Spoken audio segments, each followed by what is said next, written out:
How about you actually determine what you value and then just cut the rest out so that you have money to spend on fun? Because I think there's a lot of people who have very messy spending habits and they're spending on things that they don't even truly care about. I don't want anyone to control my spending. I'm like, who do you think is building this budget? You decide everything that goes in the budget. I always like to look at it as like, look, like the budget literally gives you permission to spend.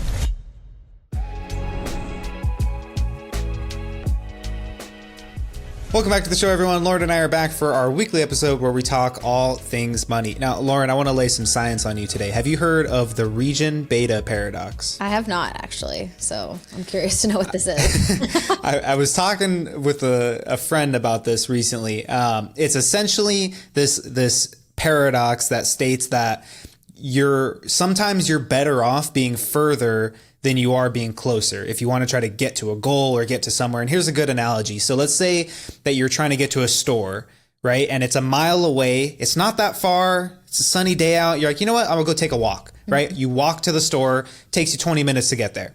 If you were 2 miles away or 3 miles away, you probably wouldn't walk. You would actually decide to drive because it's just far enough to where walking is just absurd. So you decide to drive, you get there in 5 minutes. And so the paradox is, the further you are, sometimes you're better off being further because you would actually get there faster. And in this case, because you were further, you decided to take the better route of the better mode of transportation to get there. You got there faster. And so it's kind of an interesting thing when you relate it over to your finances, because sometimes situations, they aren't bad enough that elicit a desire to change. And sometimes people would be better off if they were in a worse situation, because it would kind of like light that fire under their ass and say, okay, I need to change. As opposed to if you're kind of comfortable or like the pain isn't that bad, it's hard for people to want to change, you know? Yeah.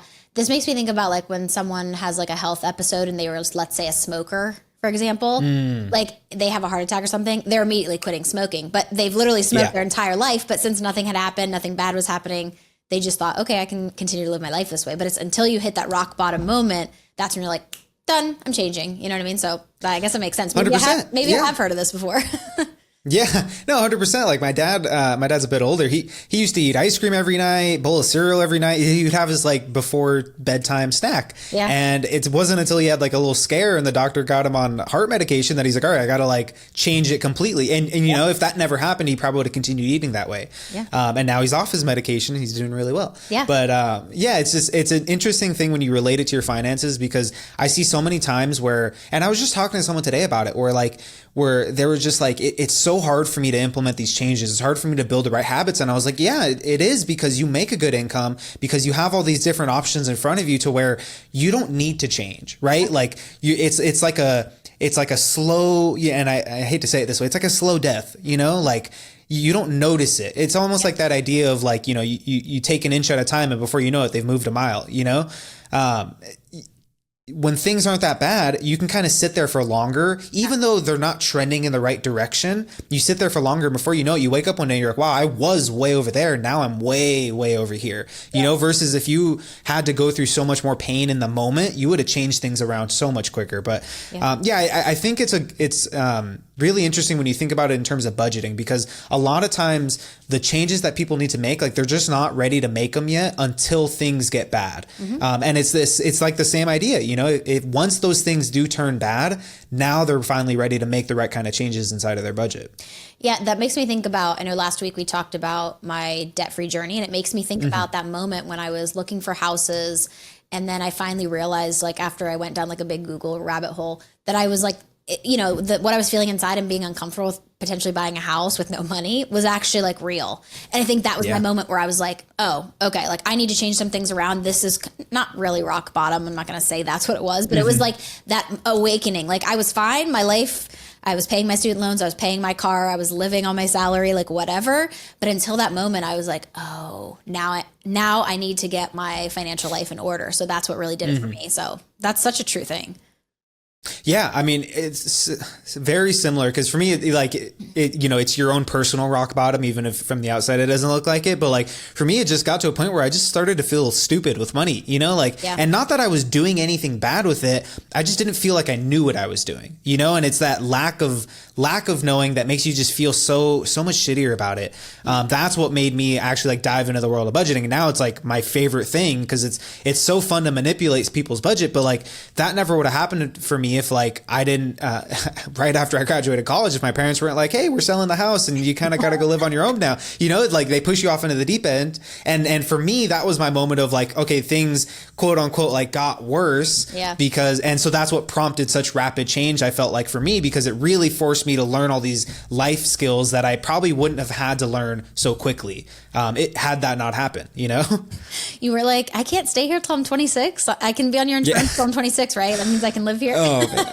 Let me tell you, I probably would have stayed at my parents' house for a while, but it was good timing because like, you know, me and she was a girlfriend at the time, wife now, we wanted to move in together. So it was like, cool. It kind of just like forced all the pieces to fit together. Yeah. You know, we're talking about budgeting. And I think one of the hardest things that people deal with when it comes to budgeting is they start to look at it as something that I don't believe it is. You know, I think a lot of people see a budget as a way of being controlled. You know, like a lot of people, what I always hear is like, well, I don't want anyone to control my spending. I'm like, who do you think is building this budget? You know, like some random person is controlling your life. It's like, no, like you decide everything that goes in the budget. I think that's one big misconception that people have is like they see it as a way of losing their ability to make decisions in their life. And I always like to look at it as like, look, like the budget literally gives you permission to spend.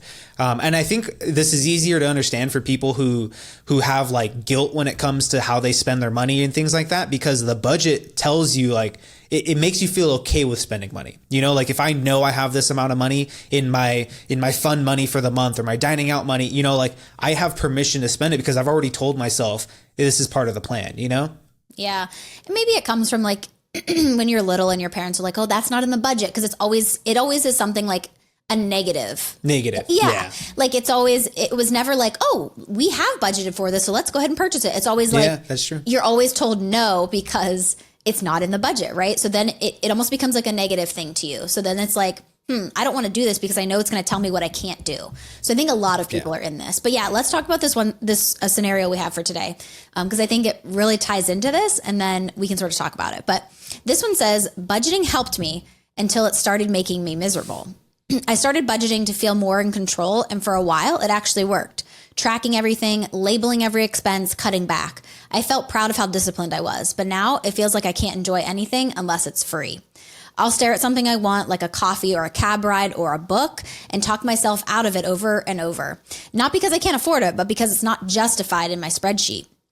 Every little purchase feels like a failure, and even when I do spend, I don't feel happy. I feel guilty, like I broke a rule. It's like I stopped budgeting for peace of mind and started budgeting to punish myself. I'm not sure where the line is between being careful and being obsessive, but I think I crossed it.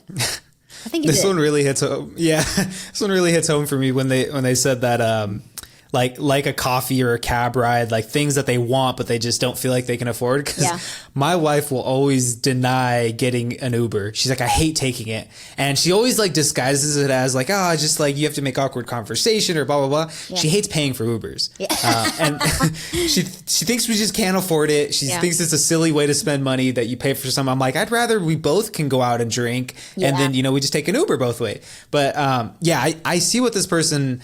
This is kind of like the sometimes when I think about it, it's like if you've lived your life all the way over here one way and it's put you in a bad financial situation, sometimes you need to flip the script completely and go lean all the way the other way, the opposite direction. Yep. And so if your life was very unstructured, there was no control over the spending, I think it's helpful if you flip it all the way around. There's a ton of structure, a ton of control with how you spend your money, and then you start to balance out towards the middle as you build those habits. I think this person, they flipped the script all the way to one side. They started doing all the right things, but they never course corrected or they never adjusted those habits now to be somewhere in the middle.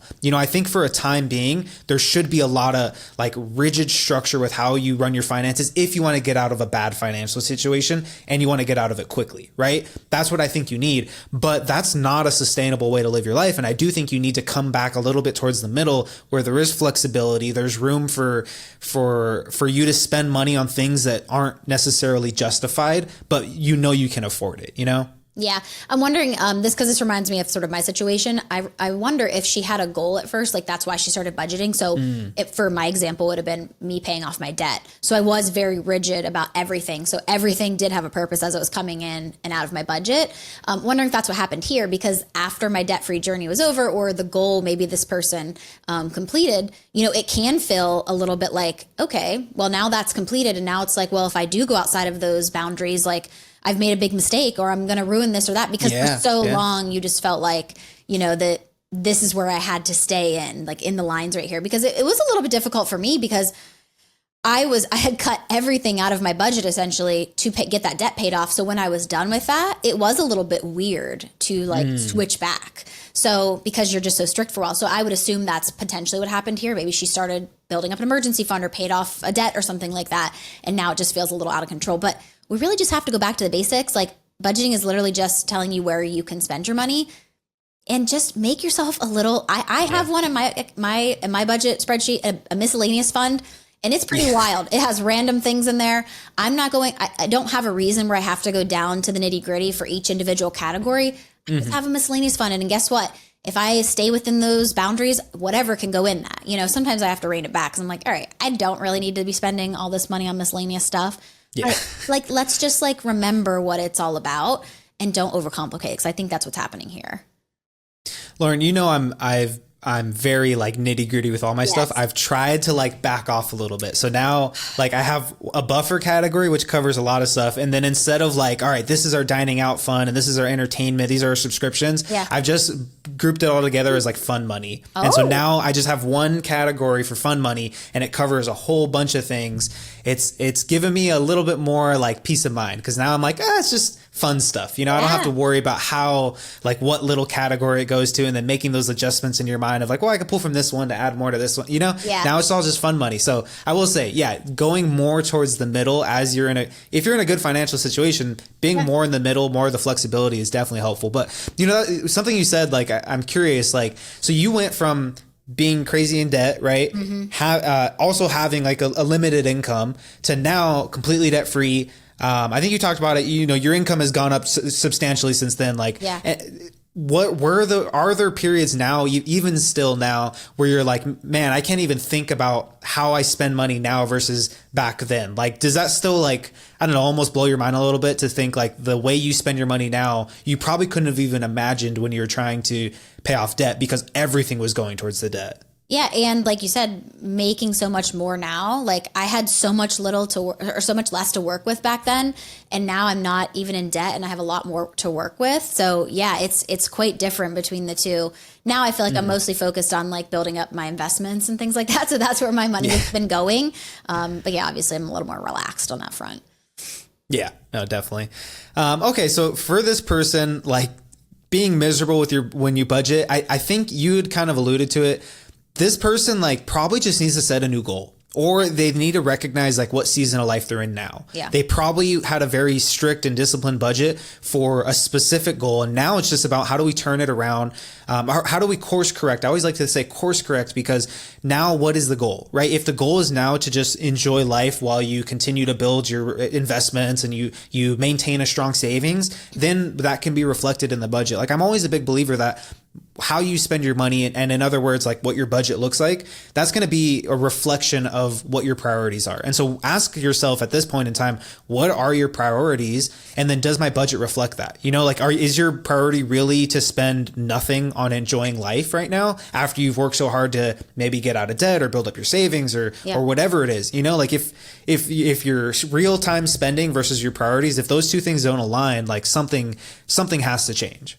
Yeah. And I feel like maybe she's overcomplicating this because she was tracking everything, labeling every expense. I feel like maybe for this person, even just taking a step back and making some broader categories of, like you said, now you just have like a fun money category.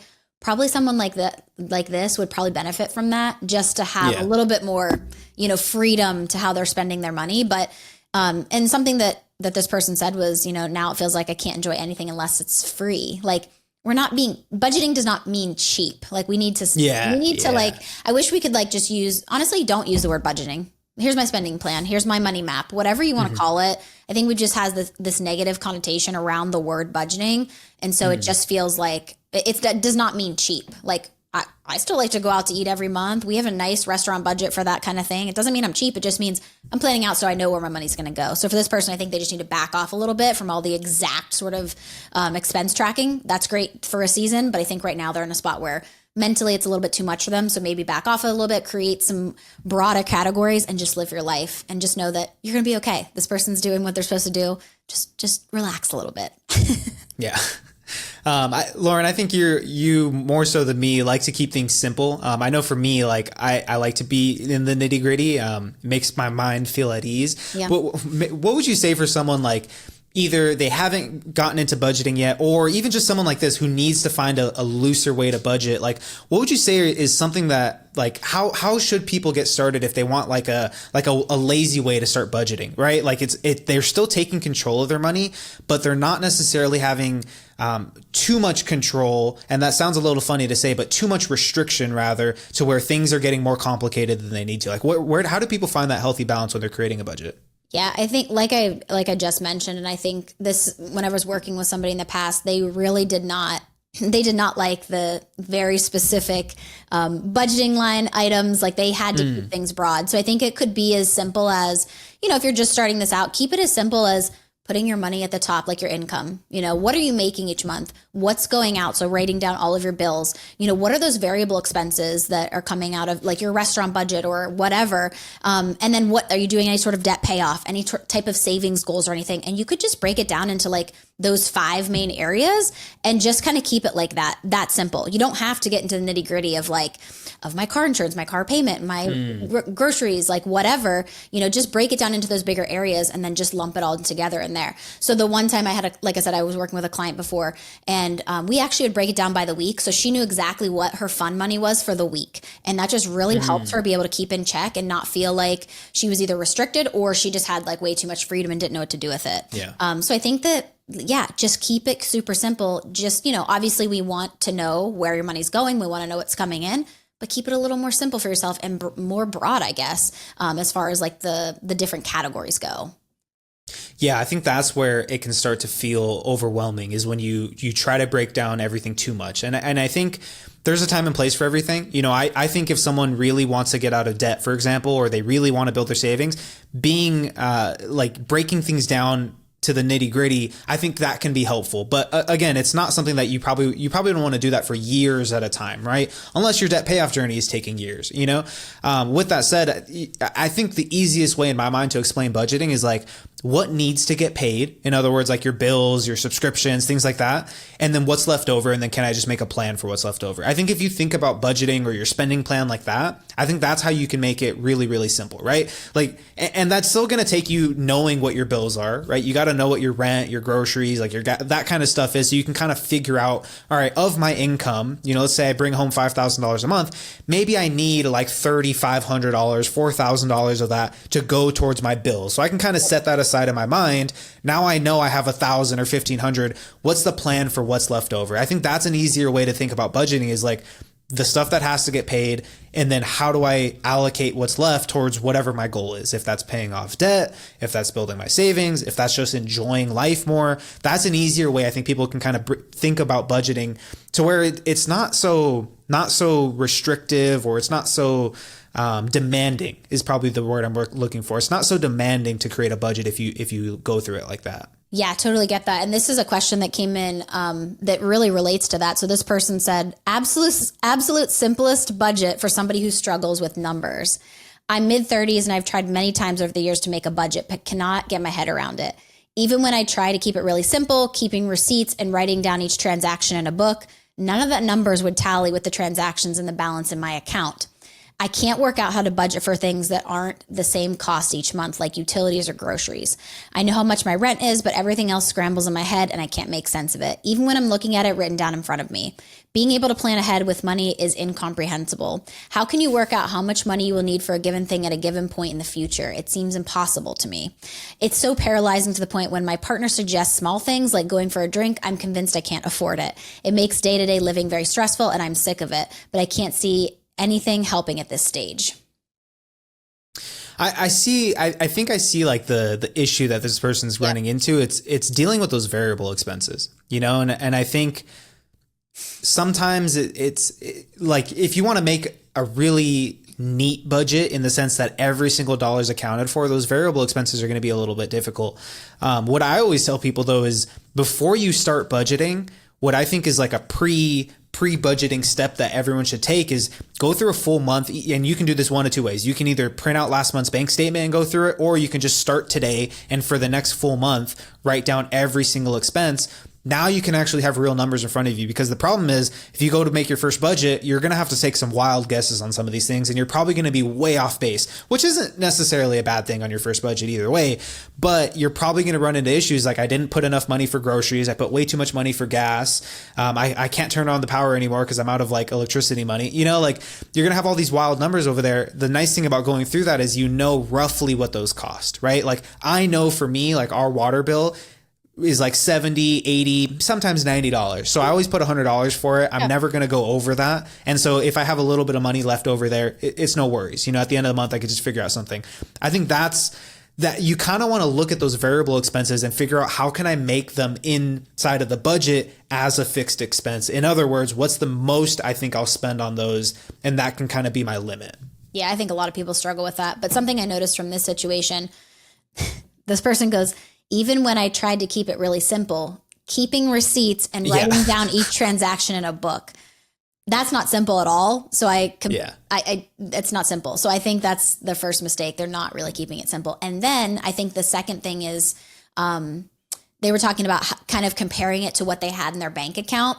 And I always tell people, please don't look at your bank account for what you can and cannot spend. Like, yes, that's where your paychecks are coming into, but really you need to be looking at your budget. So like stay out of obviously I want you to be looking at your bank account so you know when things are coming in, when they're going out. But I don't want you to look at that total and be like, wow, I have $1,000 in there. I can go spend $1,000. Because that's how people go broke. Honestly, I see that a lot of times. Yeah. They're like, wow, I have this, so I can spend it. And I'm like, did you look at what's coming out of your budget? Because, is your, gas bill coming out of there? Did you already pay for groceries yet? Because those are the things that you need to take into account. So I think her probably, or whoever this is, probably staying out of the checking account to see where the money's going and just actually living off of your budget would actually be a lot more helpful for this person. They're trying to keep receipts, write this in a book, look at the checking account. And it's like, just hold on a second. Like when I'm budgeting, I rarely look at my bank account. I mean, I'll go through and just make sure there's nothing weird. But it's mostly just me living in the budget and just kind of putting things in there, making sure I'm spending where I'm, what I need to be and not going over in certain categories. I think it'd be easier for you if you just stayed in the one area instead of doing all these different things, which I think a lot of people do what this person does. Something that used to happen to me all the time and I still don't know why it happened. I've just given myself a little bit more grace on it now. Yeah. What would happen all the time is I would live in the budget and then I'd go at the end of the month to pay off my credit card. And I was like, okay, cool. I should have this amount left over in my checking once the credit card's paid off at the end of the month. And sometimes it'd be off by a couple dollars. And that used to drive me crazy because like the numbers didn't balance out perfectly. Now, like I'm sure a few times it was because I just typed in the number wrong on my budget or whatever. Mm-hmm. But you had mentioned like not living inside of the bank account and instead living inside of the budget. Yeah. I think there's a right way to do it and a wrong way to do it. Like if you, because the issue that could happen, and you kind of alluded to this, is if you look in your bank account, you see you have $1,000, you spend it all, and then you forget that, the second half of the month, like your car payment is due or some sort of bill is due and now you don't have enough money in there. That can be the issue. I think if you are hesitant or resistant to using a budget, you feel like those overwhelm you, there's a way to set up your bank accounts to where you can do it that way. Number one is making sure you don't have more money in your bank account than you need to get through the month. And then number two is like kind of splitting up those funds. Sometimes in two separate bank accounts can be easier. One is to cover all the bills. That has the amount in there. You can kind of preload it with however much your regular typical bills are. You don't even have to look at that account. It's just on auto draft. And then the other is looking at your spending account and saying, cool, this is how much is left in here. These are for just the things like groceries, gas, dining out money, fun money, kind of those variable expenses. And then you can kind of look at it as, all right, I have $1,000 and this needs to last me through the month, but I know it's on stuff like I know my bills are already covered. That would be one way that someone I think could use the bank accounts as opposed to just keeping to a budget. But I always think it's easier to just write it all in a budget. Then you never even have to look at the bank account till the end of the month. Yeah, for sure. Like I put mostly everything. I mean, anything I possibly can goes on my credit card. And then I'm just paying it off like maybe twice a month when I'm kind of reconciling or tracking my expenses or whatever. So it always, whatever I have in my bank account is really, I don't really pay attention to that because I know what I've budgeted out. It's on my credit card. I'm going to pay that off. So then it just sort of like cancels each other out. You know what I mean? I think way too many people just look at their bank account and think, oh, this is what I have to spend. And then that's where credit card debt comes in because then like, oh, I forgot about this. So I'm just going to put this on my credit card. And and when I get paid, I'll go ahead and pay off my credit card. And it's just a nasty, nasty cycle. I see it all the time. Yeah. 100%. That's exactly what I do. I more so look at my credit card and see, okay, is the number that, the balance on my credit card should be roughly similar to the balance inside of my budget, like on my spreadsheet. And then at the end of the month, I just pay it off. And I've never run into a situation where I owed more on my credit card than I had in my bank account because I'm using my budget. Exactly. My budget tells me how much money I have left over, not what's in my bank account. And then there's no second guessing, in my, for me, that's the reason why I love to be super particular and down into the weeds with it is because I don't like to second guess. I don't like to look back and be like, why did that, I didn't remember this or that or whatever. Like I like to just be like, cool. It's the little effort it takes for me to fill out my budget every single month for me is so worth the payoff of not having to even think about what's inside of my bank accounts.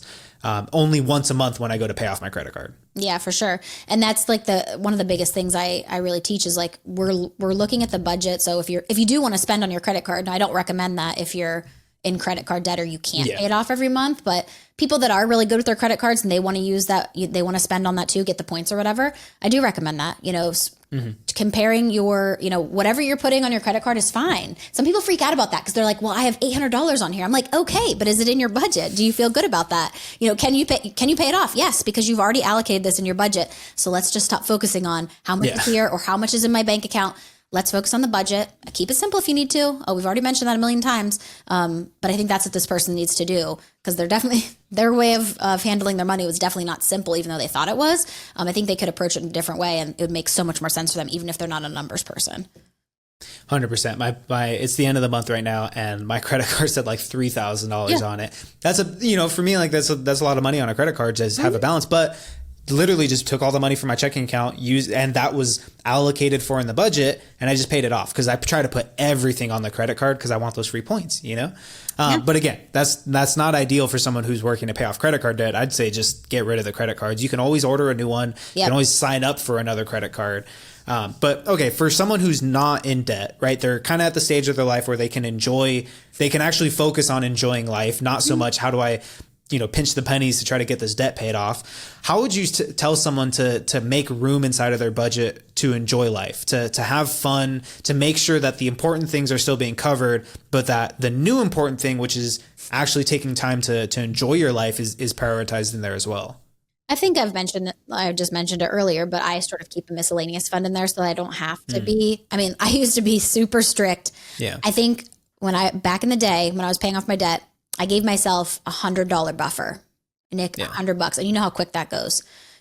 One, I don't even know an example, but one trip to the store is costing you $50 at least. So like I gave myself $100 to like have a little bit of buffer with because I was so, amped on paying off my debt. Now I'm definitely a couple $100 in there, but first and foremost, I'm going to make sure that all of my bills are paid. Everything that needs to come out is paid, like our car insurance, housing, all that good stuff is paid. And then I've mentioned this too, that I'm really investing heavily right now just because I feel like I'm sort of behind. I don't know. I honestly don't know where I fall in line with people my age and income, but I feel like I'm sort of behind there and I really want to start buffing that up. So those are the things that I keep, those are the same every single month. So if those are met, then I feel comfortable, having fun money, going out to eat, having that miscellaneous fund. I've even started putting like a line item in for clothing. I need to clean out my closet and stuff before I do any more of that. But I've started just sort of budgeting for that because I do like to go thrifting and, get some new clothes that way. So I started putting that into kind of my fun money category there. But for me, it's just like, as long as everything else is good to go. Do I think you have to live in a spreadsheet if you're debt free and you're doing good? No, but I do think you should make sure you're keeping inventory. Like, are you meeting your savings goals? Do you know what that even looks like for yourself? And then setting like healthy spending habits as far as like fun money goes. Just making sure you are putting enough away, but also enjoying your life as well. Yeah. And honestly, that's why I think it's so important that people are really clear on what their goal is. Because if you know exactly what the goal is, you can always kind of extrapolate that goal into like a monetary amount per, like, okay, maybe the goal is to buy a house, or maybe the goal is to go on a trip. You can kind of figure out what is that going to cost. And then you can break that down into what can I afford to save for it? And then what's my timeline?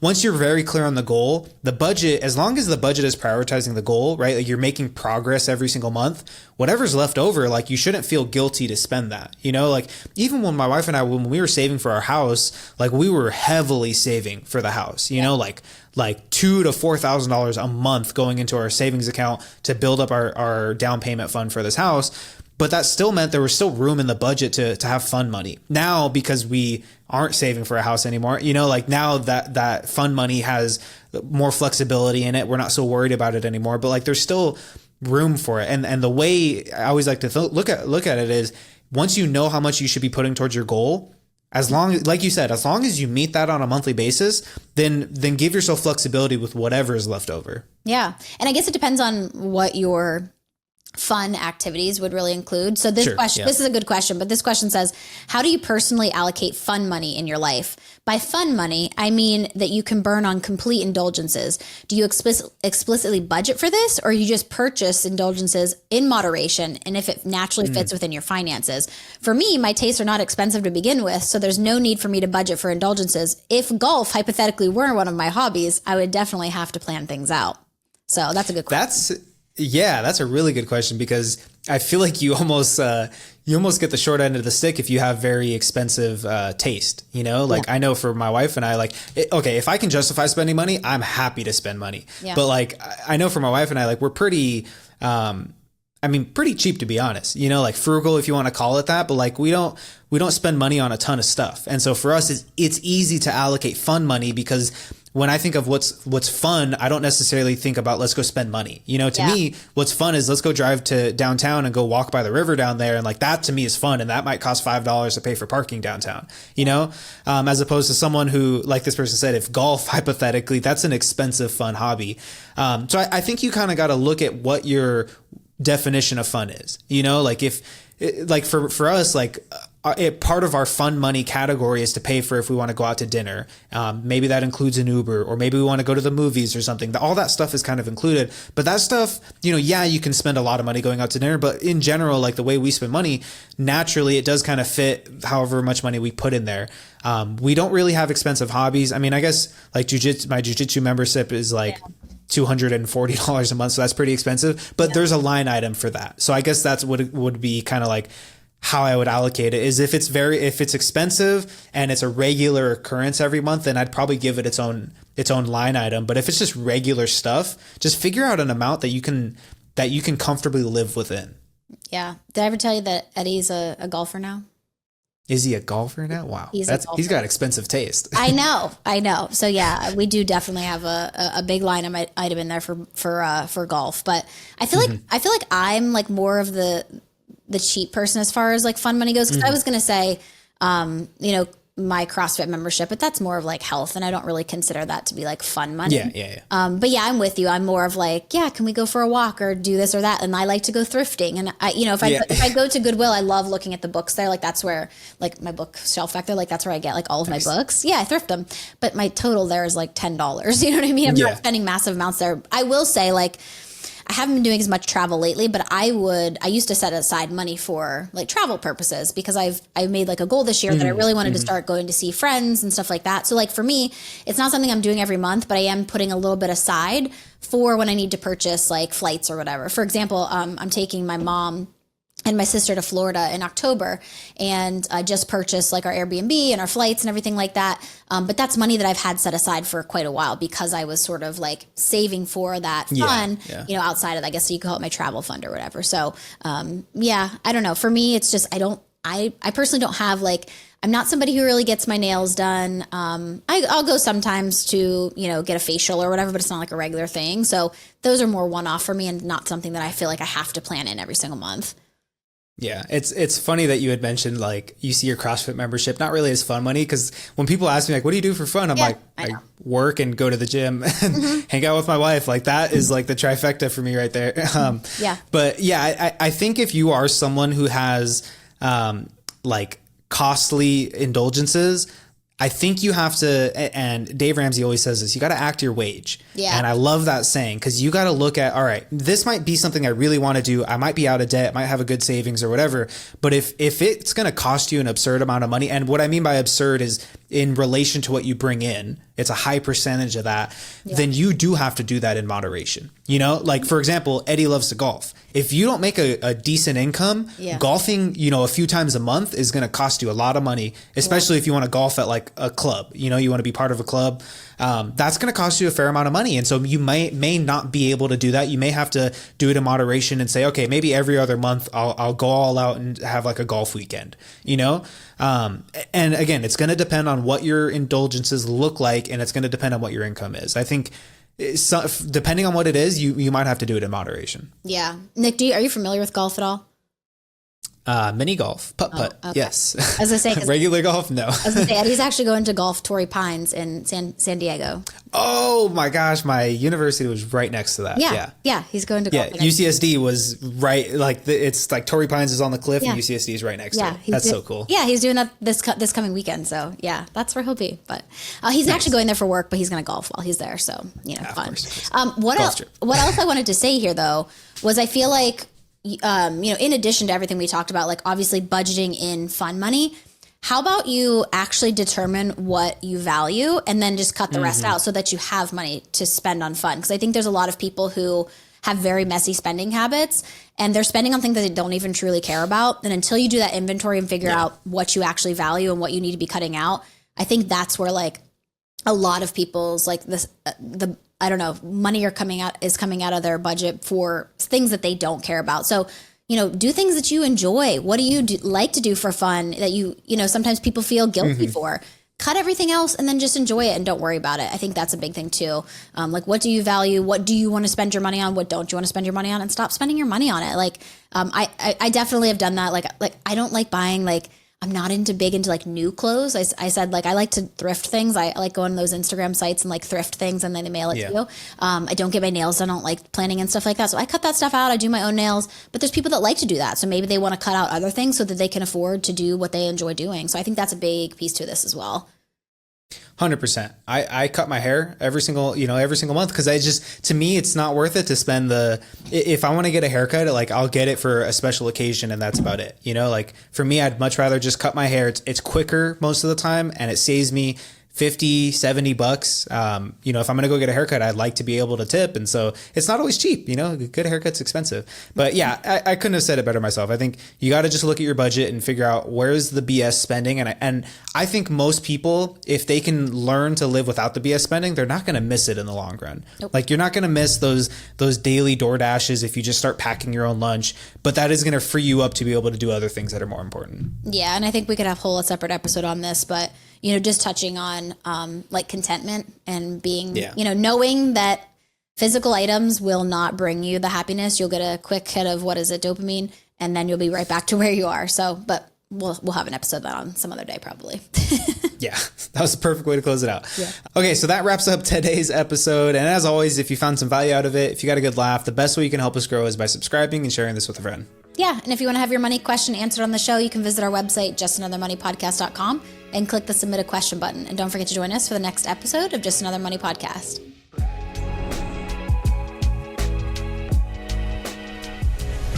The information, opinions, and recommendations provided on this podcast are for entertainment purposes only and do not constitute professional financial advice. Any financial decisions you make based on the content of this podcast are your responsibility. We strongly recommend consulting with a licensed financial advisor or other qualified professional before making any significant financial decisions. By listening to this podcast, you acknowledge that we are not liable for any financial outcomes.